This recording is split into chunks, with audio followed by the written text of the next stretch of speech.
नमस्कार दोस्तों, मैं हूं अभिनव पांड्या, उसनास फाउंडेशन का सीईओ और फाउंडर। आज मैं आपसे बात करूंगा एक ऐसे ज्वलंत विषय के ऊपर जो आज शायद हमारे जो राजनीतिक गलियारे हैं और जो इंटेलिजेंस के गलियारे हैं उनमें बड़ा एक चर्चा का विषय बना हुआ है। अभी हाल फिलहाल में अफगानिस्तान के फॉरेन मिनिस्टर आमिर खान मुत्तकी भारत आए थे और आपने देखा होगा कि उनकी बड़ी एक कॉर्डियल मीटिंग हुई हमारे विदेश मंत्री डॉक्टर जयशंकर के साथ। उसके बाद वो पाकिस्तान गए और इसी बीच पाकिस्तान और अफगानिस्तान के बीच में जंग छिड़ गई। पाकिस्तान ने वहाँ पर एयर स्ट्राइक्स किए टीटीपी के चीफ नूर वली महसूद को मारने के लिए। बदले में अफगानिस्तान ने भी जो है काफ़ी बड़े ज़ोर शोर से बदला लिया, पाकिस्तान के 60 से ऊपर सैनिक मार दिए और अभी भी वो एक जंग एक कई कई इलाकों में तो जारी है, हालांकि सीज फायर हो चुका है। बट हमें ये देखना है कि इसके लॉन्ग टर्म में मायने क्या है। देखिए, सबसे पहले तो मैं ये बात कहूँगा कि ये अपने आप में ही एक बहुत बड़ा आश्चर्य है कि आज तालिबान का फॉरेन मिनिस्टर भारत में आ रहा है। ये वही तालिबान है जब भारत जो है अमेरिकन के जाने से और इनके आने से बहुत अत्यंत चिंतित था, क्योंकि इस तालिबान के रिश्ते लश्कर तैयबा के साथ, जैश ए मोहम्मद के साथ बहुत प्रगाढ़ हैं। और लश्कर और जैश ए मोहम्मद जैसे टेररिस्ट ऑर्गेनाइजेशंस जो पाकिस्तान की आईएसआई के इशारे पर नाचते हैं और कश्मीर में और भारत में आतंकवाद फैलाते हैं, ये तालिबान के साथ इनके जो रिश्ते हैं कि वो इतने मजबूत हैं कि आप सोचिए, तालिबान जब लड़ रहा था अमेरिकन के साथ, इनके लड़ाके भी तालिबान के साथ लड़ रहे थे। तो आज ये देखकर बड़ा आश्चर्य होता है कि वो तालिबान जो कि भारत के जो प्रकट शत्रु जो हैं उनके साथ इतना बड़ा एक गठजोड़ जिसका है, वो आज भारत आकर के भारत के विदेश मंत्री के साथ मिल रहा है। खैर, राजनीति में अक्सर ये कहा जाता है कि कोई आपके परमानेंट शत्रु नहीं होते, कोई परमानेंट मित्र नहीं होते, सिर्फ आपके इंटरेस्ट्स, आपके हित क्या हैं वो परमानेंट होते हैं। आज पाकिस्तान और अफगानिस्तान के बीच में कई चीज़ों को लेकर के टेंशन्स हैं, जैसे कि ड्यूरन लाइन बाउंड्री इशू को लेकर के टेंशन है। टीटीपी जो है, जो कि कुछ ऐसे बड़े रेडिकल एक्सट्रीमिस्ट टेररिस्ट का ऑर्गेनाइजेशन है जो पाकिस्तान की सरकार को ही उखाड़ के फेंकना चाहता है और वहाँ पर एक खलीफा का राज्य कायम करना चाहता है, वो भी अफगानिस्तान में जो तालिबान के रजीम है उनके साथ काफ़ी अच्छे टर्म्स के ऊपर है और उनके साथ बड़े क्लोज किनशिप टाइज हैं, मतलब रिलेशनशिप के ऊपर बेस्ड टाइज हैं।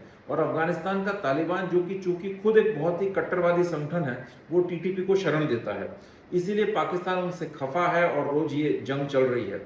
तो शायद इसी बात का फायदा भारत उठा रहा है। हालांकि आइडियोलॉजिकली भारत तालिबान के बीच में कोई मेल नहीं है, तो ये बात तो हमें क्लियर होनी चाहिए। लेकिन एक टैक्टिकल लेवल के ऊपर तालिबान को भारत यूज कर सकता है पाकिस्तान के खिलाफ, पाकिस्तान को चारों तरफ से सराउंड करने में और कमजोर करने के अंदर। इसकी लॉन्ग टर्म जो परिणाम होंगे वो ये होंगे कि पाकिस्तान भीतर से कमजोर होगा, तालिबान के अटैक्स होंगे, टीटीपी के अटैक्स होंगे और आपकी जो बलूच रेबल्स हैं उनके अटैक्स होंगे। तो इससे पाकिस्तान भीतर रूप से बहुत ही कमजोर होगा, वीकन होगा, जो कि हमारे स्ट्रेटेजिक इंटरेस्ट को सूट करता है। परंतु हमें ये भी ख्याल रखना चाहिए कि ये जो दोस्ती है भारत और तालिबान की, वो बहुत ही शॉर्ट टर्म और बहुत ही टैक्टिकल है, क्योंकि आपके और तालिबान के बीच में कोई वैचारिक मेल नहीं है।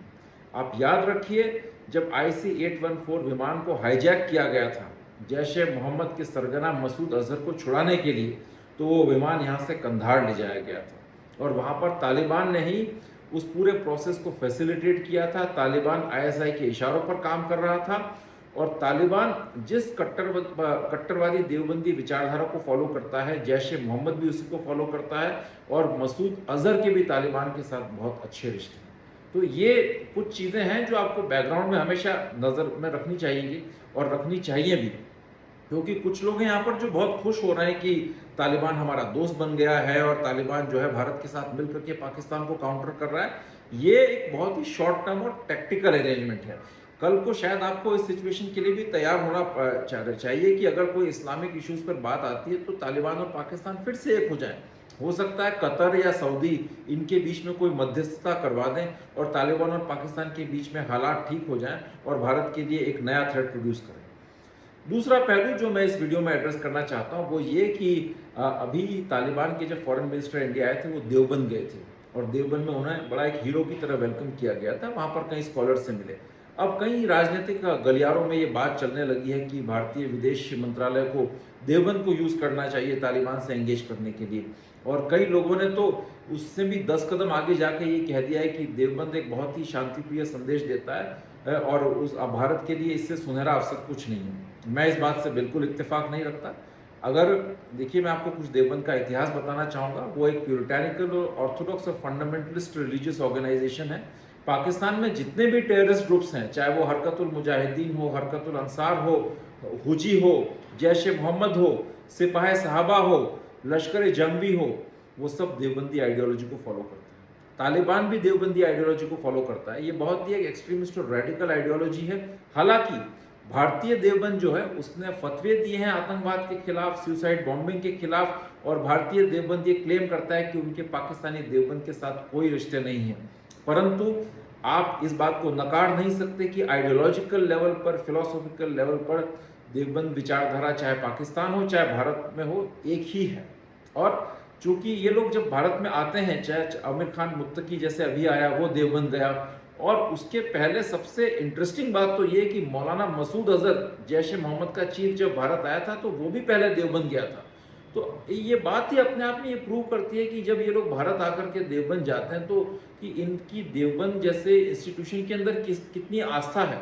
और क्यों ना हो, क्योंकि ओरिजिनल देवबंद तो भारत में ही है।